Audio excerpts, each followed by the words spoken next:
आज Doubtnut app download करें। Doubtnut पर अपने सभी गणित, रसायन विज्ञान, भौतिक विज्ञान और जीव विज्ञान के डाउट्स का करो सफाया। बस प्रश्न की फोटो खींचो, एक ही प्रश्न को क्रॉप करो और तुरंत वीडियो सोल्यूशन पाओ। अभी डाउनलोड करें। हेलो एवरीवन, आज का हमारा क्वेश्चन है, कह रहे हैं निम्न में से कौन सा कथन सिकल सेल एनीमिया के लिए सर्वाधिक उपयुक्त है। हमारे पास चार ऑप्शन है। पहला है, इसे आयरन सप्लीमेंट द्वारा उपचारित नहीं किया जा सकता है। दूसरा है, यह एक आणविक रोग है। तीसरा है, यह मलेरिया के लिए प्रतिरोध प्रदान करता है। चौथा है, उपयुक्त सभी। देखते हैं कौन सा ऑप्शन सही होगा। तो सिकल सेल एनीमिया में होता क्या, पहले समझ लेते हैं। तो जैसे हम लोगों के जो बॉडी में आरबीसी होते हैं, रक्त कोशिका, जैसे लाल रुधिर कणिका बोलते हैं, ठीक है, रेड ब्लड सेल। तो इसका जो यहाँ पर कह सकते हो जो संरचना होता है, ठीक है, वो द्वि अवतलाकार होता है, जिसे बाइकॉन्केव बोलते हैं, ठीक है। तो द्वि अवतलाकार ये होता है नॉर्मल यानी सामान्य अवस्था में, ठीक है। तो जिस भी व्यक्ति में सिकल सेल एनीमिया होता है, इसका जो आकार होता है वो हंसिया की तरह हो जाता है। किसकी तरह? हंसिया की तरह हो जाता है, ठीक है। मतलब जहाँ पर इसका आकार हंसिया की तरह हो जाता है, तो जिससे इसमें कह सकते हो जो इसका ऑक्सीजन परिवहन यानी ऑक्सीजन स्थानांतरण करने की जो क्षमता होती है वो घट जाती है, ठीक है।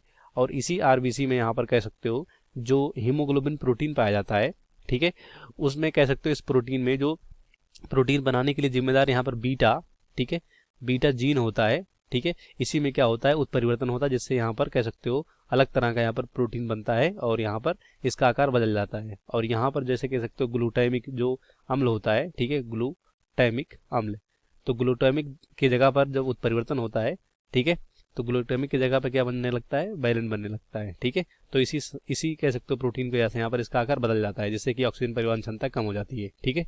तो देखेंगे कौन सा ऑप्शन सही होगा।